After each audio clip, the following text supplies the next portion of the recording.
People deluded. I'm not gonna keep you guys here long. As you can see, I'm going off to the gym. But what was I gonna say? Now, obviously, it would make sense to have a podcast, wouldn't it? It would make sense. I mean, I believe voice is the future. I believe everyone that content creates or does anything, or just about everyone should have it. Even if you don't picture yourself as that, like you could. I don't know what you. Obviously, I love you guys, but I don't know what you lot do in regards to passions. If you've got a passion for painting clocks, you should have a podcast about painting clocks. And I must admit, like, obviously, I've been looking at my social media, and I do think there's a couple blind spots. Or in regards to my brand, there's a couple blind spots. And this was actually brought on, was having a couple meetings and stuff. You don't see people speaking with people that are way more experienced than myself that I can learn from. That's what I'm very big on, innit? People that have walked the walk that I haven't. And their conversations led me to look at many things. I have a better following than I thought on Facebook, and I probably neglect Facebook a bit. I've been trying to improve it. Snapchat, Twitter, and Instagram, I'm okay. I don't actually like Instagram, to be fair with you, but I do it in it because you have to, because you guys, like, yeah, bring you guys value in that. So a podcast, now I'm not here to take over the world with no podcast. It would just make sense to have, I don't know, my voice in video form, I mean in audio form that I've said in the videos. But I must admit, people, I'm quite shook with a podcast. Now, it doesn't make sense. You think it deluded. Your face is always in front of the camera. You're always on the camera. You're always bringing out vids. I mean, how can you not have any confidence in it or something? And I don't know myself, something just, it doesn't make sense, people. Like, I can't make sense of it myself, but I feel scared about making a podcast. Like, will people watch it? Is it gonna bang? What am I gonna talk about for an hour? Am I gonna talk by myself? If I'm gonna talk about myself, how and what am I gonna talk about? If I want to do it with someone, what if their commitment levels don't match mine? If I have it by myself, but like host, obviously I've got ideas, people, but if I host it and someone backs out, what do I do? Like, I'm shook, people. Like, I don't, if you was to give me the mic now and say, DG, podcast the thing right now, like, I'll be looking kind of clueless. Like, I think I could talk for an hour about a bunch of topics, and I've written down, I don't want to speak about it, but I've written down what I would like to see from a podcast if I was a viewer, or I would like to bring into it. I'm not saying anything because people copy my ideas all the time, as you see, but yeah, how would I do it? What would you want to see? How do I go about it? Like, I need you lot's help, people. Like, I'm shook. Like, I'm not. I keep it real with you lot. You lot are real, man. You lot are more or less my family, my subscribers, and that. But I'm shook. I don't know how it makes sense. Again, you're probably thinking, DG, you're waffling. How does this make any sense? How can you be shook? But I am, people. I'm telling you the truth. Like, what would I do? What would I call? I just call it the Delusion Podcast. But you get the point. Like, there's so many questions. Like, the main one is like, what content would I bring you guys? Like, I understand. Like, again, the big reason I want bringing voices, because a lot of you, obviously, I do it myself. When you're at work, obviously you watch you listen to music, and you listen to music vids, or you might listen to a podcast on YouTube that's in video form. You can still do your work and watch it and stuff, but sometimes, even though they're more or less just sitting in the same position, sometimes subconsciously or consciously you think, oh, you might be missing any value, or subconsciously you're always trying to look at what they're doing, or maybe even some people feel they lose value when there's video content, but they have to listen across. I'm not too sure, people. I know obviously I do tactics boards and that, so logically speaking that can't be in audio form, but yeah, like, I thought it'd be logic. It would make it easier for you lot. It would expand it for me. Just in terms of expansion, like, I just don't really have a podcast. Like, I started this, people, I'll be honest with you, I didn't even like YouTube, to be fair with you. I thought putting your face out there was mad, but Gary V, in fact, there's many reasons as to why I started my YouTube thing. Firstly, I've told you lot this one before. I always thought, like, people have always asked me my opinions on football, because they know, especially in school and in life, like, I do a lot of things, and I like a lot of things, and maybe I was a mischievous kid, but one thing, teachers, fellow pupils, they would always ask me about football. What do I feel on this? And it's like, I want to say my opinion's better than anyone's, because it's not. Especially when you lot say, oh, cool, DG, you're so smart, you're so this, you're so that, you're this, that, and the third. My knowledge is not the level I need it to be. It's not. Like, I have a lot to learn. The level I want is that Wenger, Jose, etc. level, and that only comes with years. But people have always asked me for my opinions. I've always thought, like, subconsciously, oh, I could do this pundit thing. Oh, I know more than him. Or I've just loved football. I think the thing that shags me is that I didn't have the luxury of being a ex-Premier League footballer, or a championship, or some sort of credible thing like that can get you into the door into that world. So I've always thought I could do it. Gary V said everybody should have a thing like this, and it really sparked a call for action. So that would probably be the first reason as to why I did this.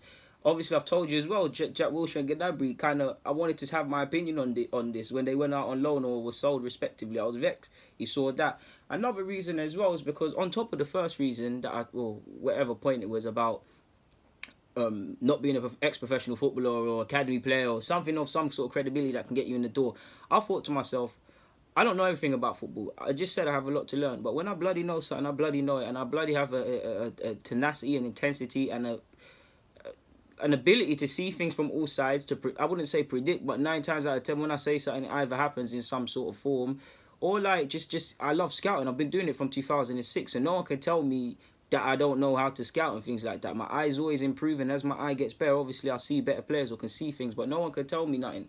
There's people that might have qualifications and things, but I've been doing this from '06. So I thought to myself, all right, boom. If nothing more, at least maybe, and it has happened to a degree, maybe people can see that I know what I'm talking about. And on top of that, people in positions that I would like to be in, or industries I want to be in, or companies I'd like to be in, can see this and recognize this. Now, admittedly, I've made a mistake because I thought it is a bit naive to think someone's going to see your talent, recognize it, and get into contact with you. That has happened. I've been given some good opportunities that I've actually turned down because I don't feel it's right. Some great opportunities I've taken advantage of. And some good people within football that I've met. I can't even talk up their names. But because of one, he knows who I'm talking about. I've been able to see games of under 18s and youth football across all leagues that I wouldn't have been granted access to if he didn't recognise it and see that a guy just needs a little help in it. So people like that, people have done a lot behind the scenes that if I ever blew and I could make a book, you'll see it one day. But yeah, and if you put like I said, I've been doing this from 2006 in the sense that you told you before, I sent off that letter to Wenger. I think the scouting list I looked at must have been atrocious. I remember one was the Ivorian or Cote d'Ivoire international Zorro or Zoko, one of them. I think it was a centre half. He was black with a bald head. I remember that because I still got it somewhere. The 2006, you know where you stick. I can't remember what they call it now. You know when you collect the stickers and it's got the formations and the whole squad.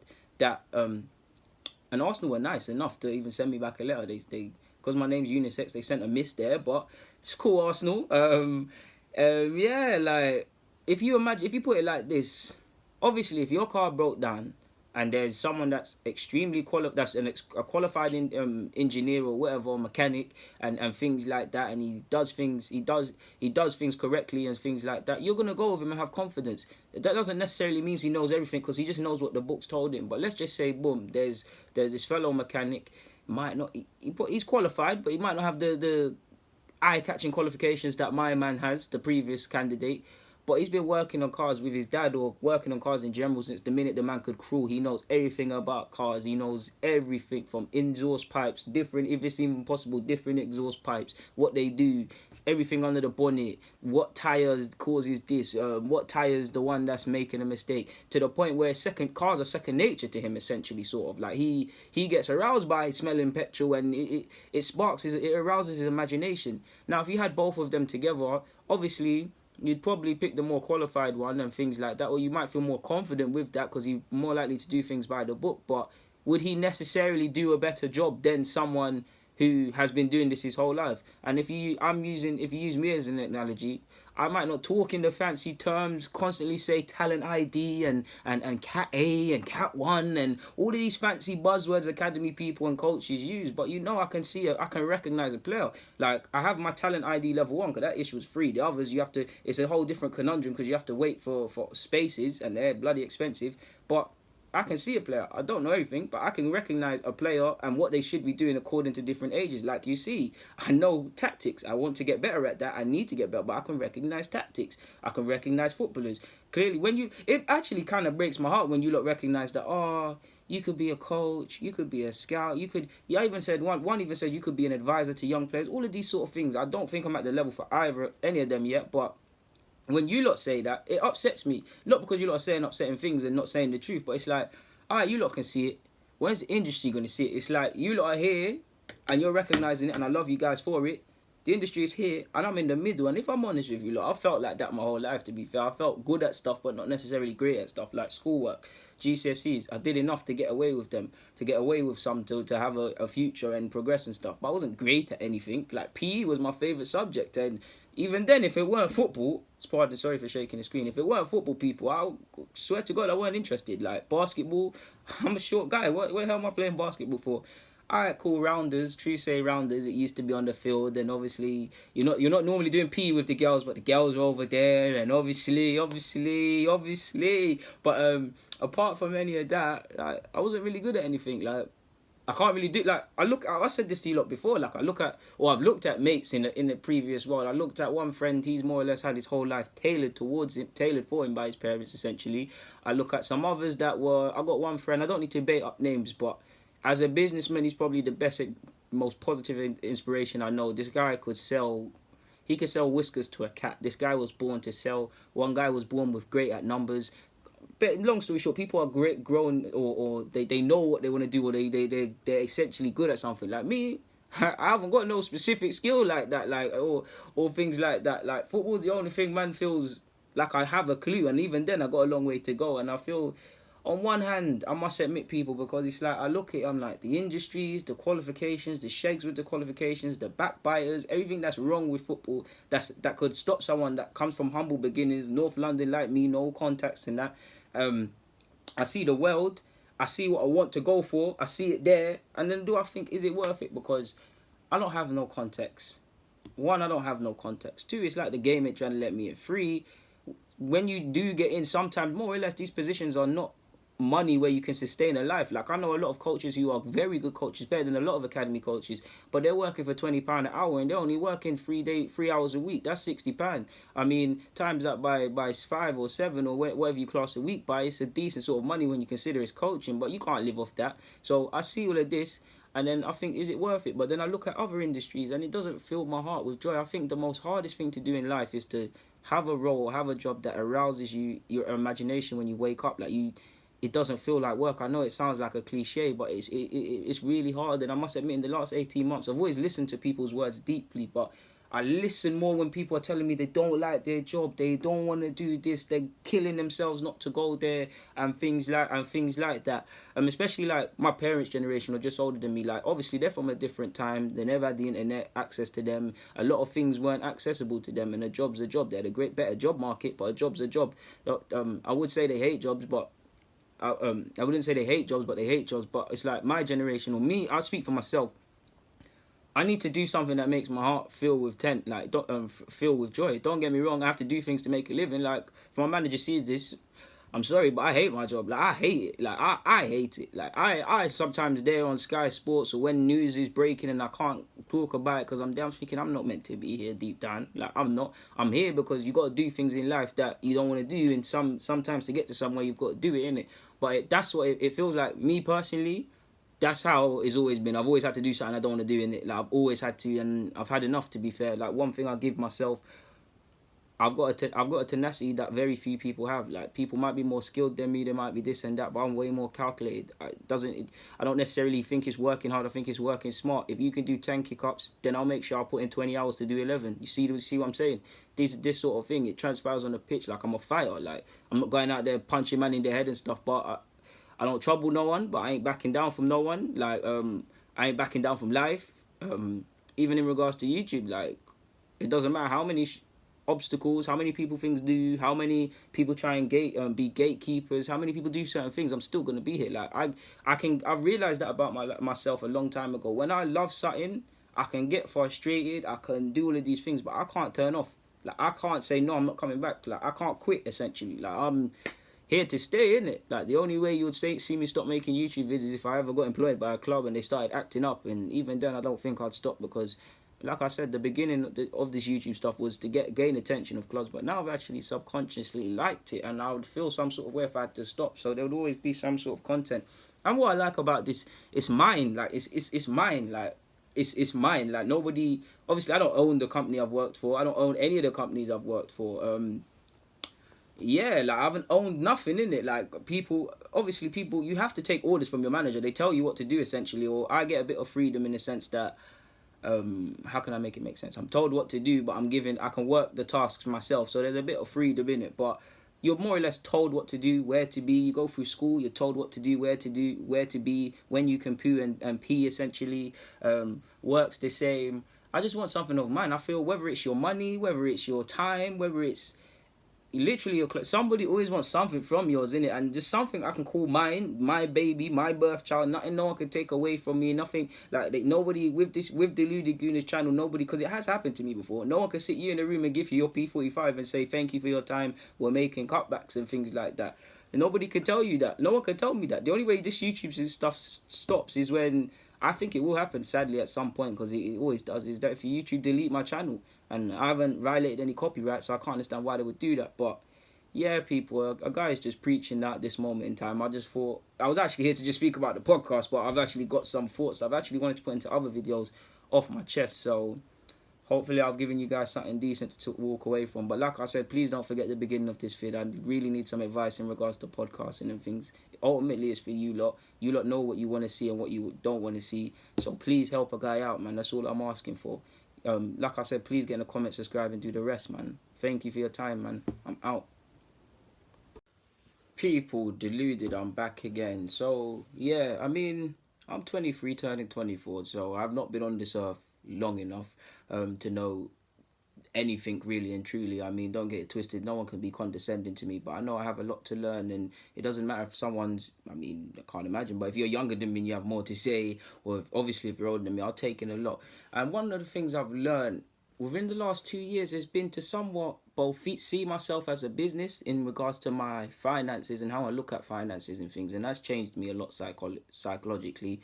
And also to service myself in the same way you would in a car. You would take a car in from OTC, what's wrong and stuff like that. Every now and again, I see what's it. Am I happy? Am I sad? What am I sad about? What am I happy about? What do I feel enough fulfillment from anything I'm necessarily doing? How can I get more? How can I apply context to possibly if I feel, I wouldn't say I'm over exaggerating, but you know, in times you feel uncertain and things. I'd say that. And I've also believed in strictly to my professional life in auditing myself every so often. We'll get onto DG in a bit, but yeah, with my YouTube stuff, obviously see what's going right, what's going wrong. Am I utilizing this? Am I not? And the other. Professional life, obviously, what skills I want to obtain, what languages do I possibly want to learn, etc., etc. And I thought I might as well just, yeah, man. I'd like to hope you lot all do it, but in regards to Deluded, I feel what I'm doing right.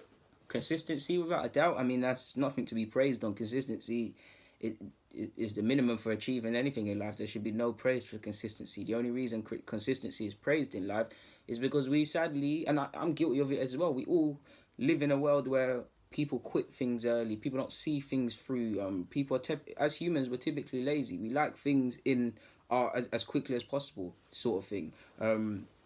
So we're lazy. We quit stuff. We're scared of uncertainty. We're scared of we're scared of certain things. There's certain things that we live in a world where people will look down on failure. Well, no one wants to experience failure. You learn a lot, so is it really failure?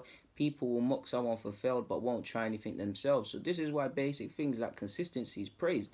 I think my consistency is up there. I mean, I actually think my consistency is falling off because it's probably impossible to tell, but I actually think my video output rate or videos I'm releasing is actually declined purely because like something just went off. It's like, let me just allow you lot in it. Sometimes I still get that urge. Don't get it twisted when I feel something needs to be spoken about there and then and bring out the vid, because typically something which I can't explain, the forces of nature, it then becomes a major talking point on all major news agents and things like that. So that's why.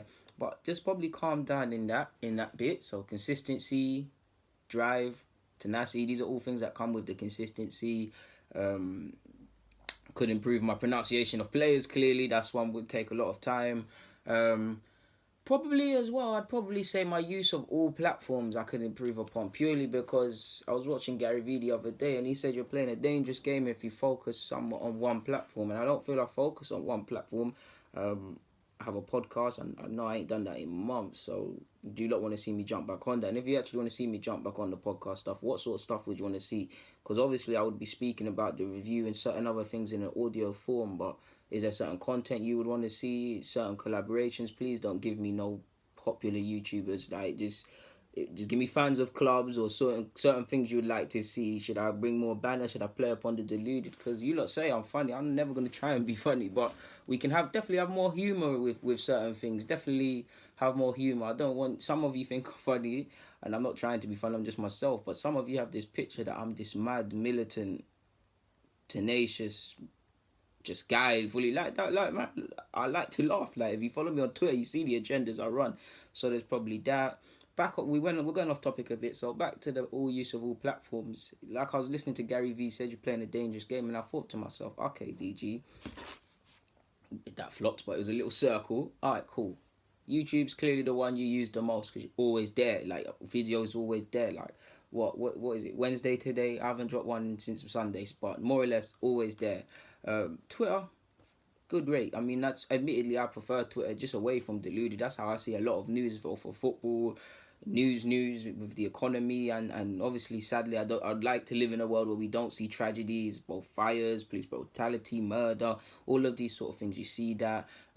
Customer service as well. Like, you buy a product, because the one thing I like about social media is customers. I mean, brands have to be honest now. I mean, back in the days, if I don't know, if you bought a cup from them and you said, oh, the cup's not durable and stuff like that, it will come down to hearsay, and they're the big boys. They outnumber you literally a million workers to one. Social media now, if you're shagging people and people it gets out and people retweet, they have to do some serious PR to keep the brand cool, especially when you see unhygienic things with food or in restaurants. So I like to see that. But probably spend a lot of time on Twitter. I'd say Snapchat, I'm cool on Snapchat. I probably could improve with Snapchat, but I think I'm cool on Snapchat. You see a decent... I'm not a big snapper myself, people. Like, I'm not really on the Snapchat thing myself, but I like to think I Snapchat. Possibly I could improve that around game days a bit more. I know I bring you my opinions into the games, but yeah, if there's that, or if you would want to see me improve a bit more in that aspect, I'm not too sure. Instagram, I'd say I'm cool on Instagram. If you want to see any improvements or me do things differently, I'm all welcome for that, but I like to think Instagram, I put an okay shift on Instagram. Facebook, admittedly, out of 10, I'd give myself a 4. I need to improve in that. I mean, I still think Facebook is good, typically, because it's a mad database of people. Imagine what you could use that for market research. So I think Facebook's a vital place to use, but I must admit I'm very inconsistent with Facebook, very very inconsistent with replying to the chats. I'm not really a big chatter, just in general. Very inconsistent with probably my posting. There'll be times all week I'm there, and then I'll be gone for 2 weeks, or here and there. Can improve consistency in that. If there's any other social media platforms that I'm not utilizing, or you feel I could or should, then let me know. But excluding that, I'd say there's none. Progress with the editing thing. We're not all there yet. I haven't got all the resources I'd like to get. I mean, clearly I'm not rich. Like, we can only use what we have at this moment in time and utilize it. There's a conversation to be had of the man who utilizes the little he has to its maximum, and the person who has everything but utilizes nothing. So who's really the more effective? Editing, we're getting there. I'm still trying to find my style. I'd say my style is more simpler than stuff. I want to learn how to do the mad effects and all that stuff, purely because I've got an infectious nature and I want to master my craft. Or just away from YouTube, it'd be pretty cool, especially around family and stuff like that. Not to talk about passing away and stuff like that, but from a young age I've been very big on capturing moments, and when someone passes you still have a bit of them. So I would like to be able to personally use Adobe to the level where I can make some compelling stories just for me to put on my USB and whatnot of loved ones. So there's that. So I'm making small progress. I mean, at the end of the day, this time last year I wasn't as good at using Adobe as I was, and getting better every time. So there's that. So in short, the main thing I'd probably need to improve upon is Facebook. And I kind of want to bring the podcast thing to life again, man. Like, I want it, but what would I do with it? How many days would it be? I'd probably go for 1 day, maybe 2. You guys know I don't like to do things half-axed. So if I do it, I want to do it properly this time. I did it as a little bit of market research the time before. So yeah, man, I would love any advice is good advice. There's obviously I'm not going to listen to any overzealous stuff, and of course if I don't agree, I don't agree, but constructive criticism is constructive criticism. The vast majority of you lot is constructive criticism. So who better than your marketplace or your people? Them you lot are subscribed to me or come here on a regular basis, so you lot must know in it. Like, and plus you lot, I look at me objectively, as you guys see. I'm quite an objective person and able to see things from a different light, but at the end of the day, I'm not me in it, so there's always going to be a case of bias. You lot, as part of my language, as much as you lot like me, you lot don't know me from anywhere. Like, you don't gain or lose anything from giving me your honest opinion. Not that I do, but you get the point. So yeah, man, I just believe in every now and again just reviewing myself, especially when I feel I don't know people. Have you ever been, I don't know, at work and you're not really sure what you want to do anymore, two, exactly what you're doing. So I like to have I wouldn't say I don't believe in necessarily planning because things happen in it, but I believe in a rough guide, a rough plan. So I'll look at that again, and it like a captain that's gone off sail, it helps you collaborate back to where you're trying to sail to. That's a car. I don't know what sailor does this, but it's all it is, people. So yeah, man. I mean, especially I hear a lot of people say you like me to run play a bit around with my agendas, or because you lot see I have agendas on Twitter as a little joke, on Facebook. If you lot would want to see content around that, I could possibly get some of my people them that really run agendas on this as well. So yeah, man. Again, I've said many things in this vid, so yeah, the real ones know what I'm getting at or what I might be asking. I don't myself, but yeah, nothing more to say, so I might as well get out of you lot's hair now. People, it's been a pleasure. Deluded. I'm out.